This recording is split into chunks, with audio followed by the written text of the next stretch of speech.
Rebonjour les TS12, c'est reparti. Donc on en est à la fin du TP sur la loi normale. Donc je résume un peu. On a centré et on a réduit la loi binomiale. Et donc on arrive à un graphique qui garde à peu près toujours la même forme, hein, symétrique. Et quel que soit, donc évidemment plus n est grand, plus c'est le cas. Et on va tracer donc la courbe de la fonction que l'on vous donne. Et on voit que cette courbe est très proche de la forme de l'histogramme de la loi centrée réduite. Et c'est encore plus vrai lorsque n est grand.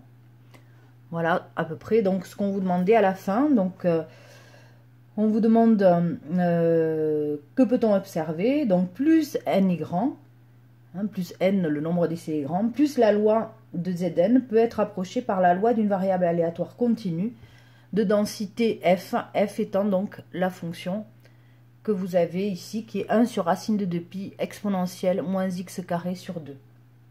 On vous demande ensuite de montrer que la probabilité que xn, la variable aléatoire, donc correspondant à la loi binomiale, comprise entre 45 et 60, la probabilité donc de cet événement est la même que celle que la probabilité que Zn, qui est donc centré et réduit, soit entre moins 1 et 2.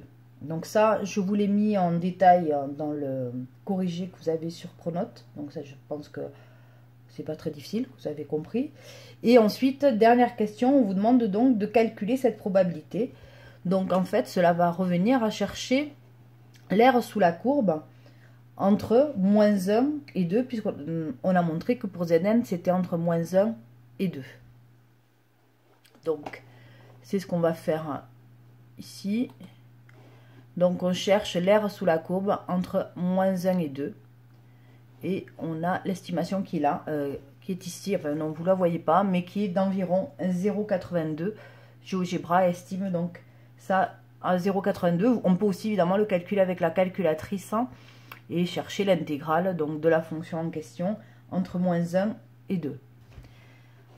Tout ce TP était là pour vous expliquer ce premier théorème donc, que vous aviez à regarder ici, qui se résume donc en disant que si xn est une variable aléatoire qui suit la loi binomiale np, de paramètre np, si on fixe la valeur de p que l'on fait augmenter n, l'histogramme représentant les valeurs prises par xn semble se rapprocher d'une courbe en cloche, qui est ici en vert. Ensuite, on la centre, donc on a ici... non, la centrée, là, pardon, on ne la voit pas. On voit directement celle qui est centrée réduite, qui est ici, qui est Zn.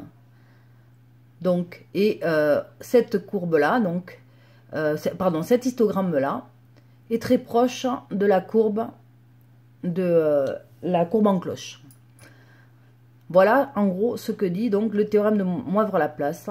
Donc, si on a une variable aléatoire suivant une loi binomiale de paramètre np, si on considère Zn qui est égal à xn moins l'espérance sur racine de np à moins p, qui est en fait l'écart type, donc on a fait x moins l'espérance sur l'écart type, eh bien la limite de la probabilité que Zn soit compris entre a et b, quand n tend vers plus l'infini, revient tout simplement à calculer l'intégrale de la fonction f dont on a parlé tout à l'heure dans le TP entre a et b.